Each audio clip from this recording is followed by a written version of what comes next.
Welcome to day 22 of the course in Mastery. This is the fourth and final week in which we'll cover wealth.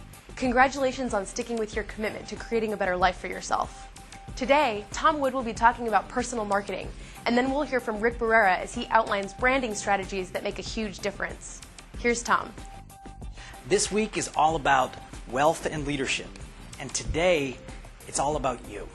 To build a strong foundation for wealth and a strong foundation for servant leadership, you must understand and master the power of personal marketing. Personal marketing is not just for speakers, authors, and Donald Trump. It's for anyone and everyone who wants to get their message across faster and more efficiently. Personal marketing is about relationships. It's about the relationship that you have with the people that you're speaking with. Have you ever heard the saying, "It's the message, not the messenger"? Yeah, the reason we say that is because it's the messenger. The messenger has so much to do with the message that when someone messes up or someone is not a great messenger, we have that saying to convince people that it's just the message. You are the messenger when you speak, and your image makes a huge difference in how you come across and what you can do. Mother Teresa was an incredible messenger. She had mastered personal marketing. Now, it wasn't just what she said, it was how she said it. Mother Teresa and her team created an image so that when she spoke, she had power. Now, the great thing about Mother Teresa is that the image was backed up. She acted with integrity. She acted in her passion and what she was truly about. This is the most important thing you can do in personal marketing, is have integrity in what you say and what you do. How would you like to have the personal marketing power of Mother Teresa, Madonna, and Mahatma Gandhi combined? Here's what the best personal marketers in the world do, and how you can become a messenger that people respect and admire. Number one, know yourself. What do you stand for? What are your passions? What do you believe in?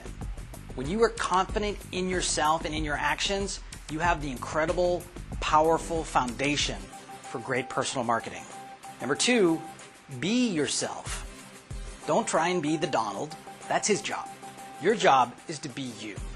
You know what you stand for now. You know what you believe in.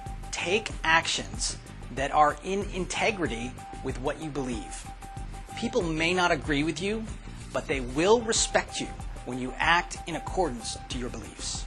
Number three, be interested in people. People talk favorably about people they like, and people like people who like them. It's that simple. Number four, talk about people behind their back. I'm serious. What you want to do, though, is say positive things about them behind their back. It will always get back to them eventually, especially if you say something nice, which no one else ever does. Once somebody hears that you're speaking positively about them behind their back, they are much more inclined to say nice things about you behind your back. Number five, get the word out. You may be amazing at what you do, but if your boss doesn't know about it, you're not going to get the raise when you need it. People have so much information coming to them from so many sources that you need to stay on top of introducing to the people closest to you and the people outside about who you are and what your image is, what you've done, and what you're about to do. Now, the best way to get the word out is have other people talk about you.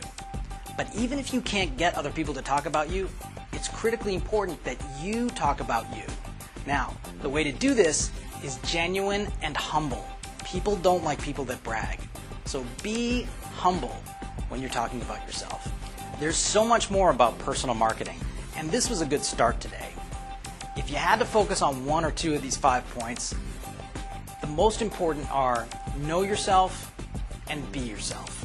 Even if you don't get the word out, you're going to be happy about who you are and confident in the way you go in the future. There's more coming. We'll see you tomorrow. Thanks, Tom. Next up is Rick Barrera. Rick is one of the most respected and admired experts in the areas of branding and sales. He has written 3 best-selling books and consulted with forward-thinking Fortune 100 companies such as AT&T, Xerox, and IBM. Tom Wood believes that to market yourself effectively, you must act as though your name is that of a big business. As you watch Rick reference what the best companies in the world do for marketing and branding, I want you to think to yourself about how you can apply these principles and strategies to your own life when you market yourself. Here's Rick. J.D. Power rated Lexus #1 9 years in a row for customer satisfaction. Disney is the #1 attraction on earth. Harley is the #1 most profitable motorcycle company on earth. And Southwest Airlines is the only airline to be profitable since inception. So what can we learn from these folks? How do they do that? They think small. They believe that intimacy breeds intimacy. They build branded experiences for smaller groups of customers whose needs are more similar. They try to build small internal work units and smaller branches so that what they do is they bring their huge company down to human scale for both their employees and their customers.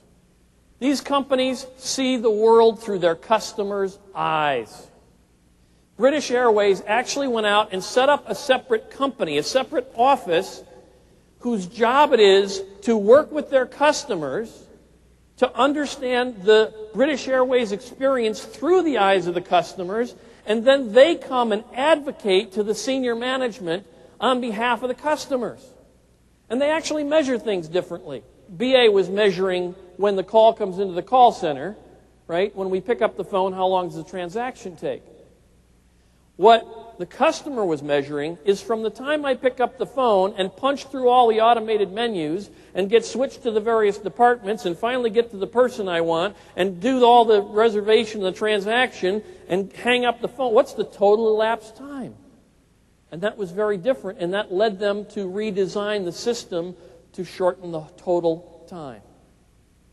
Lexus requires that their headquarters staff interview at least 4 customers a month, every month, so they stay in touch with their customers. These companies invest heavily, very heavily, in education. I think these numbers will astound you. USAA spends 2.7% of its annual budget on training. They have 211 full-time instructors. In 75 classrooms, they provide 16 weeks of training before an employee answers a phone. These winners demand that their highly trained frontline take responsibility for their customers' experiences. You know, there are a lot of people out there talking about empowering the front line. Empowerment means you can if you want to. These companies say, no, you better take care of the customer. You are required as the frontline person to take care of their customer. You are responsible for that customer's experience. At Ritz-Carlton, if it's under $2,000, the frontline has to handle the problem. And they have the authority to spend up to $2,000 to get it handled.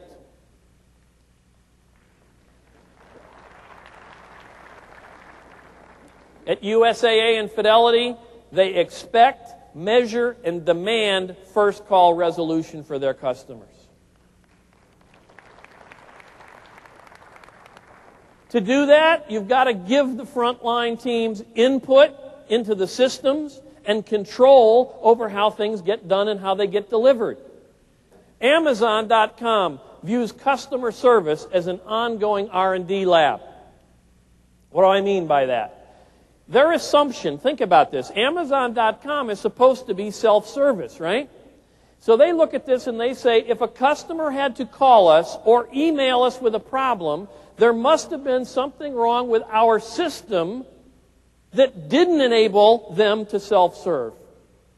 And so they don't just fix the problem for that customer, they go back and they fix the system for all customers so it never happens again.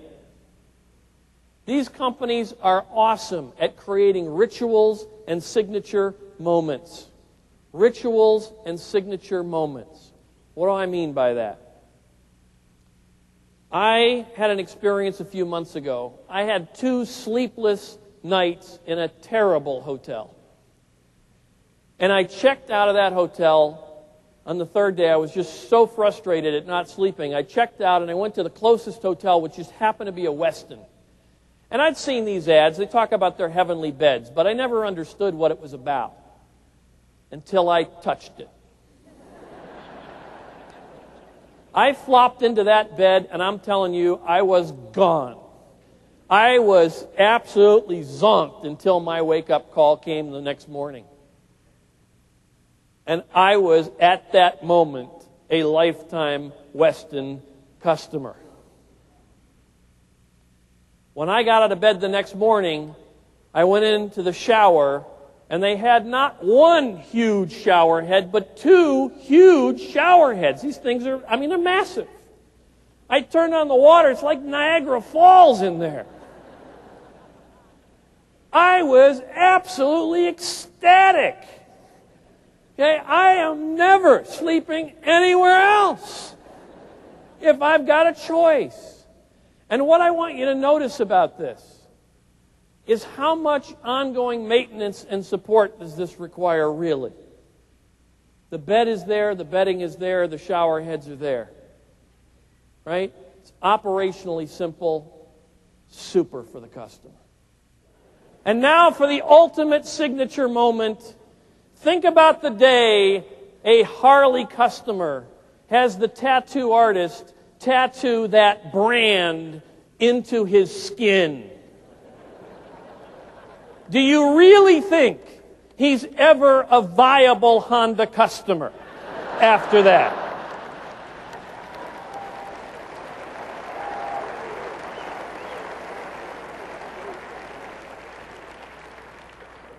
These winners build superb recovery systems. Lexus had a recall a few years ago. They not only did it at the customer's convenience, dropped off the loaner, picked it up, waxed the car, washed the car, repaired the car, returned it back to the customer, but on each seat in the car was a special gift for each family member and a note apologizing for the recall. They found that their customers were actually happier they had a recall than if the thing had just worked. They changed the game from simple personal service to creating unique customer experiences. They found a way to deliver these unique customer experiences consistently as they grew. And this is the key. It's got to be consistent. Why is this so critical? It's critical because a brand is a guaranteed experience. It has to be exactly the same over and over again in order for the brand to mean something to that customer. If it's good one day and not another, it doesn't count. Every one of these companies had reinvented their service experience at the intersection of three key customer touch points. The offer touch points, the systems touch points, and the human touch points. In other words, because there is so much variability in the human side, what they do is they make their offers truly extraordinary, their systems truly extraordinary, so that even if there's a little bit of variance on the human side, the total experience is still far better than anything else in their industry. It's what I call touch point branding. Offer touch points are product offers, service offers, or combinations of products and services. USAA sold life insurance to active duty personnel during Desert Storm. Every other life insurance company invoked the war clause and stopped selling insurance. They actually went out and promoted insurance to their customers. They encouraged their customers to downgrade their auto insurance during their active services. If you're not using your car, you're over in the Middle East, let's downgrade your insurance for you. They told their customers they would not cancel a policy during the war for non-payment because they understood some of the difficulties in making that happen. They set up a Desert Storm hotline to handle every single financial issue for a survivor, not just the areas where they were involved. And after Desert Storm, they paid a rebate to every one of their customers because their claims were lower than they had expected. Do you think that builds loyalty? Some examples of systems-driven touch points: IT infrastructure used by the front line, automated telephone, fax, and web interfaces, automated kiosks, order forms, your internal systems and processes, your line management systems, staffing, and brochures all would fall into this category. So, what are these other companies doing? Well, Dell has a custom configuration system that allows you to configure your system online. Amazon recommends all kinds of things that you might like, and I love it. I have a list of authors in there that I've bought their books, and every time they come out with a new one, they send it to me. It's just fabulous, totally automated. Ritz-Carlton has preference profiles, so that if I make a request at one Ritz-Carlton, when I arrive at the next Ritz-Carlton, they don't even ask, it's already done. What about the human touch points? Human touch points are what your front line looks like, what they say, what they do, the attitude with which they do it, their speed, their sense of urgency, and most importantly, their style. TGI Fridays has very unique uniforms and pins that, are part of the human experience. Zig Ziglar, one of my friends and other speakers, answers their phone. Everybody in the company answers the phone. It's a great day at Zig Ziglar's. I mean, the first time it happens, it's a shock. You call in a little information. Hello, it's a great day at Zig Ziglar's. Wow, that's a motivated staff, right? Walt Disney said, do what you do so well that people will come back to see you do it again and will bring others with them to see you do it. I can't imagine a better motto for a company, because it encompasses everything we've talked about. Disney is very clear about their brand. They are very clear about who they are.